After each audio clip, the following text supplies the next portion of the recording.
습니다.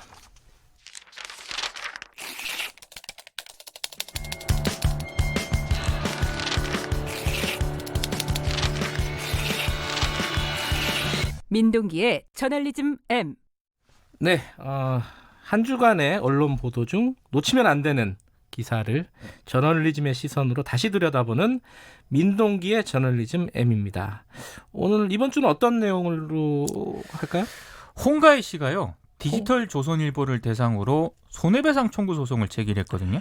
요건 꽤 오래된 얘기죠. 그렇습니다. 1심에서 이제 승소를 했는데 네. 이번 주에 2심 결과가 나왔습니다. 그래요. 역시 승소를 했습니다. 서울중앙지법 제4민사부가 지난 21일 1심에 불복해냈던 디지털 조선일보 항소를 기각을 했습니다. 그러니까 1심에 이어서 2심에서도 홍가희 씨 손을 들어줬다는 그런 얘기인데요. 이 얘기를 오늘 좀 해볼까 합니다. 홍가희 씨를 모르시는 분들도 있겠죠. 그 세월호 참사 당시에 해경이 구조 활동을 제대로 하지 못한다 이런 식의 인터뷰를 했다가 검찰에 구속되고 언론에서 마녀 사냥을 당하고 옥살이도 했죠. 예, 네. 그랬던 분입니다. 최강시사에서도 그 1심에서 홍가희 씨가 이겼을 때 인터뷰를 했었어요. 그렇습니다. 본인하고 직접.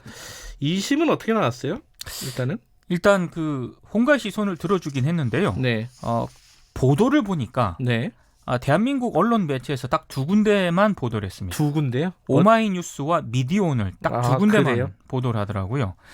근데 지금 많은 매체와 굉장히 많은 기자들이 있는데 두 군데서만 보도를 하는 거는 다 어디 갔습니까? 조금 이해가 안 갑니다. 그러니까 원래 그 1심 소송 결과도 상당수 언론들이 외면을 했거든요. 그래요? 예. 근데 2심에서도 이렇게 외면을 했다는 것은 조금 좀 문제가 있는 것 같고요. 언론 입장에서 반성해 봐야 할 대목이 상당히 많습니다. 그래서 예. 오늘은 이 부분에 대해서 좀 집중적으로 좀 전문을 해볼까 합니다. 그러니까 2심에서도 홍가희 씨가 이겼다, 승소를 했다는 거는 디지털 조선일보 항소가 기각이 됐다는 건데 일단 1심부터 기억이 안 나니까 정리를 해보죠. 디지털 조선일보가 홍가희 씨에게 6천만 원을 배상하라고 판결을 했습니다. 그게 1심의 판결이었다는 거죠. 그렇습니다. 예. 언론사를 상대로 한 명예훼손 소송에서 배상 금액 수가 6천만 원이라는 맞아요. 거는 굉장히 이례적이거든요. 기껏해야 몇백만 원이거든요. 그렇습니다. 예. 재판부도 디지털 조선일보 보도에 문제가 많고 네. 굉장히 좀 악의성이 있다라고 판단을 한 것 같은데요. 일부 언론만 1심에서도 보도를 했습니다만 2심에서는 사실상 두 군데 빼고는 다 외면을 했기 때문에 언론이 상당히 문제가 많습니다. 이게 왜 그런지 모르겠어요. 이게 사실 그냥 뭐랄까요, 흥미로운 사건이에요. 일단 기본적으로 그렇습니다. 흥미로운 사건이고 한데 언론에 대한 얘기이기 때문에 언론들이 좀 꺼리나 이런 생각도 들고요. 그러니까 사실 홍가희 씨 같은 경우에는 아까 잠깐 언급을 하셨지만 세월호 참사 당시에 MBN과 인터뷰를 하면서 구조가 제대로 이루어지지 않고 있다 이런 내용을 네. 인터뷰를 했다가 체포가 되고 구속 기소가 됐거든요. 네. 101일 동안 억울하게 옥살이를 했습니다. 100일 동안요? 석 달이 넘었네요. 그렇습니다. 네. 이게 왜 제가 억울하다고 단정을 하냐면 홍가희 씨가 지난해 11월 29일 해경 명예훼손 소송으로 기소된 사건에 대해서 대법원으로부터 무죄 확정 판결을 받았거든요. 네. 그러니까 홍가희 씨가 구속된 데에는 상당히 검찰의 무리한 기소도 있었지만 언론의 일방적인 보도도 상당한 역할을 했다는 게 저희 생각입니다.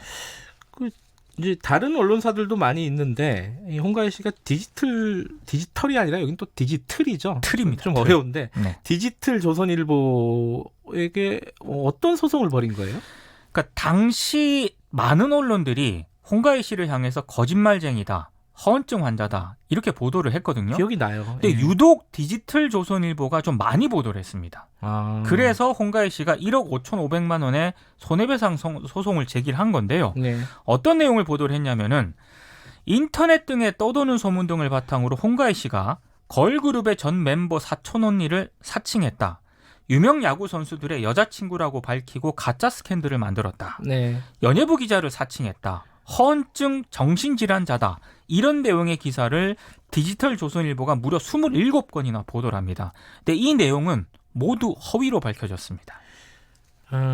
이게 사실 당시에 이른바 찌라시 네. 예, 그쪽에서 많이 돌던 얘기인데 이게 네. 다 기사화 시켰어요, 사실. 사실인 것처럼 보도를 네. 했죠. 예. 근데 다 거짓말인 걸로 허위로 밝혀진 거고. 이 1심 판결에서 조선일보 2심도 마찬가지지만은 조선일보 손을 들어준 이유는 판결문에 나오겠죠. 사실 이 판결문을 제가 이번에 다시 봤거든요. 네. 근데 언론의 기본 중에 기본을 지적하는 내용이기 때문에 다시 읽어보면서도 부끄럽다는 생각을 했는데요. 네.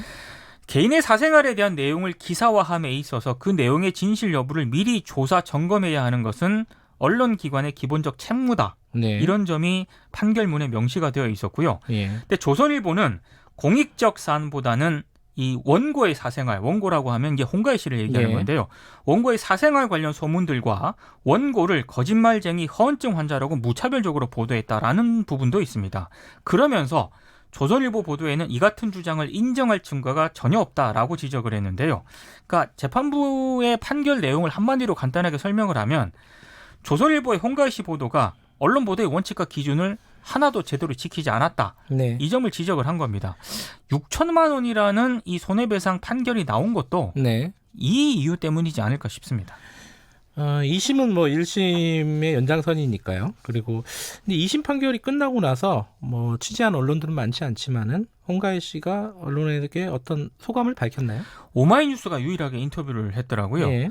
언론 피해자들을 위해 좋은 선례가 남았다고 생각을 한다. 잘 버텼구나라는 생각에 뿌듯한 마음도 든다. 이런 소감을 밝혔습니다. 근데 홍가희 씨가 그 2심 재판 전에 긴장을 전혀 안 하다가 한 20분 정도 앞두고 갑자기 떨렸다고 합니다. 사람이니까요. 예. 왜냐하면 패소는 전혀 생각을 안 했는데 조금이라도 금액이 깎이거나 네. 조금이라도 조선일보 쪽에 유리하게 결과가 나오면 어떡하나 이런 생각 때문에 좀 떨렸다고 하는데요. 근데 2심 판결이 나온 날 잠을 아주 잘 잘 것 같다. 뭐 이런 소감을 좀 밝히기도 했습니다. 예, 아까도 잠깐 언급을 하셨는데 이 디지털 조선일보가 심했지만 다른 언론들도 비슷했다 이런 거 아닙니까? 그죠? 사실 대법원으로부터 홍가희 씨가 무죄 판결을 받기 전까지 검찰이 항소, 상고 계속했거든요. 네. 4년 7개월 만에야 피고인 신분을 벗었습니다. 근데 이제 박근혜 정부에서 벌어진 국가폭력의 피해자이기도 하지만 네. 언론의 무차별적인 허위사실 유포로 명예가 훼손된 언론 보도 피해자이기도 하거든요, 홍가희 네. 씨가. 근데 지금 재판 결과와 상관없이 언론이 상당히 반성할 대목이 많다는 게 저의 생각인데 1심도 그렇고 네. 2심 결과 역시 거의 대다수 언론이 홍가희라는 이름을 외면을 했습니다. 이거 봤을 때 한국 언론은 여전히 좀 갈 길이 먼 것 같습니다. 이게 왜 한국 언론에서 이런 일들이 자꾸 벌어지나 여러 가지 이제 분석이 있을 수 있지 않겠습니까? 네, 그 중에 하나는 아주 단순한 분석인데 기사가 너무 많다. 그렇습니다. 이 기자 1인당 써야 되는 기사가 너무 많으니까 네. 아무거나 막 써대는 거죠. 네. 그런 이유도 단순하지만은 뭐 있는 것 같습니다. 여러 가지로 생각해 볼 대목인 것 같습니다. 자, 저널리즘 M 고발뉴스 민동기 기자였습니다. 고맙습니다. 고맙습니다. 김경래 최강 시사 듣고 계신 지금 시각은 7시 41분.